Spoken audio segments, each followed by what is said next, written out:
Hello student, आज मैं लाई हूँ क्लास 10th स्टूडेंट आप लोग के लिए हिंदी क्षितिज का गद्य खंड का पार्ट फर्स्ट, जो मैं पहले पढ़ा दी हूँ तथा इसका वीडियो भी बना के यूट्यूब पे डाल दी थी। लेकिन ये वीडियो क्या हो गया, डिलीट हो गया आपका पार्ट फर्स्ट गद्य खंड का। इसलिए मैं इसे फिर से यूट्यूब चैनल पे डाल रही हूँ और लिंक आप लोग को भेज दूँगी। जिन बच्चों को समझ में नहीं आया होगा ये लेसन या दिक्कत हो रहा होगा वो फिर से देख लेंगे और इसे समझ लेंगे। तो आइए मैं इस लेसन को पढ़ाने के पहले इसके कवि के बारे में, इनके लेखक के बारे में लेखक परिचय दे रही हूँ।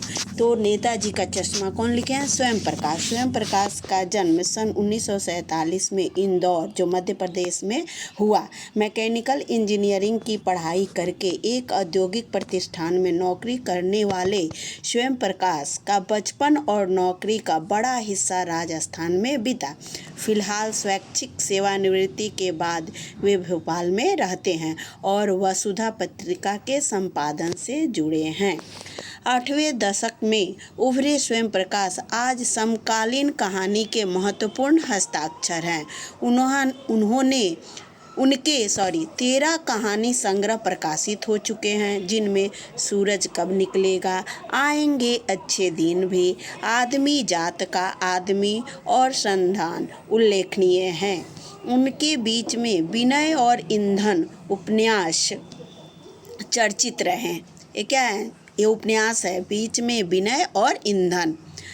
उन्हें पहल सम्मान, बनमाली पुरस्कार, राजस्थान साहित्य अकादमी पुरस्कार आदि पुरस्कारों से पुरस्कृत किया जा चुका है। मध्य वर्गीय जीवन के कुशल चित्रे स्वयं प्रकाश की कहानियों में वर्ग शोषण के विरुद्ध चेतना है, तो हमारे सामाजिक जीवन में जाति, संप्रदाय और लिंग के आधार पर हो रहे भेदभाव के खिलाफ प्रतिकार का स्वर भी है। रोचक किस्सा गोई शैली में लिखी गई उनकी कहानियाँ हिंदी की वाचिक परंपरा को समृद्ध करती। वाचिक मीन्स बोलने वाला, वाचिक मीन्स होता है वचन, वचन से बना है क्या? वाचिक। अब आइए मैं पाठ की रूपरेखा के बारे में बता रही हूँ।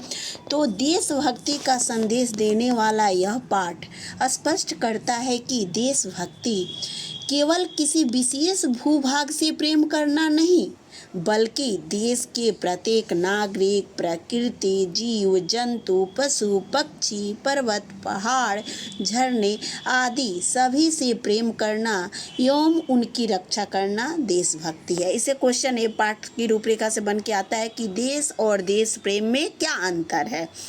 तो क्या लिखेंगे? चारों ओर की सीमाओं से घिरे हुए भूभाग का नाम ही देश नहीं है। देश बनता है उसमें रहने वाले सभी नागरिकों, नदियों, पहाड़ों, पेड़ पौधे, वनस्पतियों, पशु पक्षियों से और इन सब से बनता है। पशु पक्षियों से क्या बनता है? देश बनता है।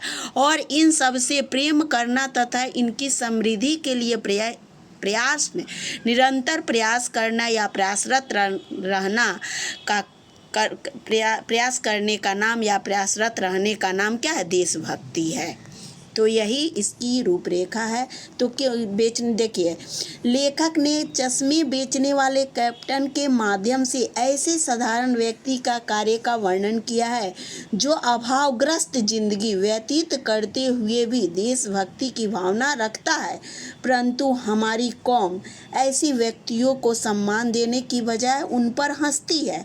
कैप्टन के चरित्र द्वारा लेखक ने उन असंख्य देशभक्तों को स्मरण करने का प्रयास किया है जिन्होंने देश हित के लिए कार्य किया और देशभक्तों को सम्मान दिलाने में अपना महत्वपूर्ण योगदान दिया। ये क्या है? ये पाठ की रूपरेखा है। चलिए मैं अब पाठ को पढ़ाने जा रही हूँ, आप ध्यान से सुने।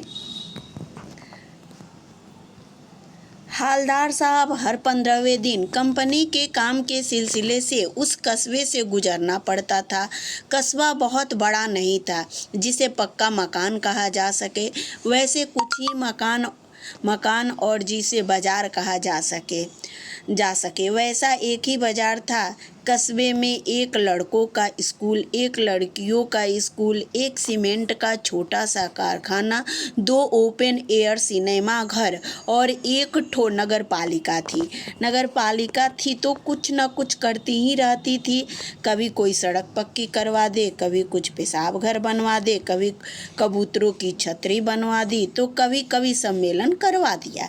ऐसी नगर पालिका के किसी उत्साही बोर्ड या प्रशासनिक अधिकारी ने एक बार शहर के मुख्य बाजार के चौराहे पर नेताजी सुभाष चंद्र बोस की एक संगमरमर की प्रतिमा लगवा दी। कौन? नगर पालिका ने। यह कहानी उसी प्रतिमा के बारे में है,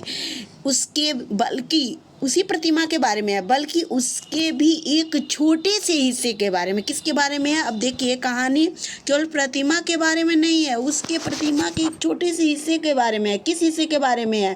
तो चश्मे के, उस मूर्ति के, उस संगमरमर की मूर्ति की जो प्रतिमा लगी थी, उसके चश्मे के बारे में ये पूरी कहानी का वर्णन हुआ है। पूरी बात तो अब पता नहीं, लेकिन लगता है कि देश में अच्छे मूर्तिकारों की जानकारी नहीं होने और अच्छी मूर्ति की लागत, अनुमान और बजट और उपलब्ध बजट में कहीं बहुत ज़्यादा अंतर होने के कारण काफ़ी समय ऊहापोह और चिट्ठी पत्री में बर्बाद हुआ होगा और बोर्ड की शासनावधि समाप्त होने की घड़ियों में किसी स्थानीय कलाकार को ही अवसर देने का निर्णय किया गया होगा। ये नगर पालिका के बारे में है कि जब संगमरमर की मूर्ति या प्रतिमा लगवाने की बात आई होगी तो काफ़ी समय इन लोग क्या सोच विचार में ही क्या किए होंगे, समय व्यतीत कर दिए गए होंगे, और जब समय एकदम नज़दीक आ गया होगा तो क्या किए होंगे, जल्दीबाजी में किसी स्थानीय कलाकार को ही ये मूर्ति बनाने का अवसर दे दिया होगा या जिम्मा दे दिए होंगे।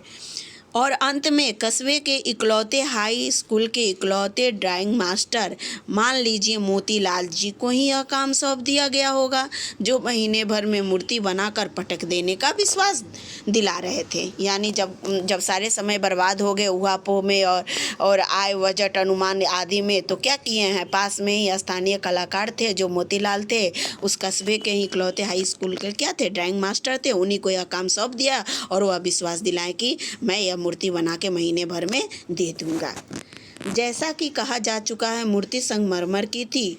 टोपी नोक से कोट के दूसरे बटन तक कोई 2 फुट ऊंची, जिसे कहते हैं बस्ट। बस्ट किसे कहते हैं? तो टोपी की नोक से कोट के दूसरे बटन तक कोई 2 फुट ऊंची, इसे क्या कहते हैं? बस्ट कहते हैं।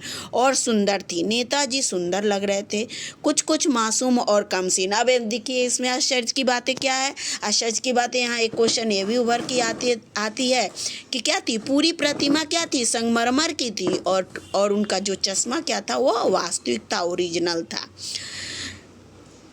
फौजी वर्द मूर्ति देखते ही दिल्ली चलो और तुम मुझे खून दो, यानी इनकी नारा थे, किनके? सुभाष चंद्र बोस की। दिल्ली चलो और तुम मुझे खून दो, मैं तुम्हें आज़ादी दूंगा वगैरह याद आने लगते थे। इस दृष्टि से यह सफल और सराहनीय प्रयास था। केवल एक चीज़ की कसर थी जो देखते ही खटकती थी। क्या? नेताजी के आंखों पर चश्मा नहीं था। क्या नहीं था? चश्मा नहीं था। यानी चश्मा तो था लेकिन संगमरमर का नहीं था। किसका था? ओरिजिनल चश्मा था, वास्तविक चश्मा था। एक सामान्य और सचमुच के चश्मे का चौड़ा फ्रेम वाला मूर्ति को पहना दिया गया था। हवलदार साहब जब पहली बार इस कस्बे से गुजरे और चौराहे पर पान खाने रुके, तभी उन्होंने इसे लक्षित किया और उनके चेहरे पर एक कौतुक भरी मुस्कान फैल गई। वाह भाई, यह आइडिया भी ठीक है। मूर्ति पत्थर की लेकिन चश्मा रियल।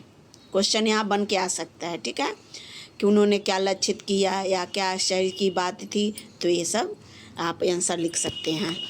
जीप कस्बा छोड़कर आगे बढ़ गई। तभी हवलदार साहब इस मूर्ति के बारे में ही सोचते रहे और अंत में इस निष्कर्ष क्या सोचते रहे, ये सोचते रहे कि भाई मूर्ति क्या थी, पत्थर की थी, और लेकिन चश्मा क्या था, रियल था। और अंत में इस निष्कर्ष पे पहुँचे कि कुल मिला के कस्बे के नागरिकों का यह प्रयास सराहनीय ही कहा जाना चाहिए। महत्व मूर्ति के रंग रूप या कद का नहीं, उस भावना का है, वरना तो देशभक्ति भी आजकल मजाक की चीज़ होती जा रही है। That's all. ये पार्ट 1 मैं यहाँ तक पढ़ा रही हूँ, फिर लेकर आती हूँ इस लेसन को पार्ट 2 में।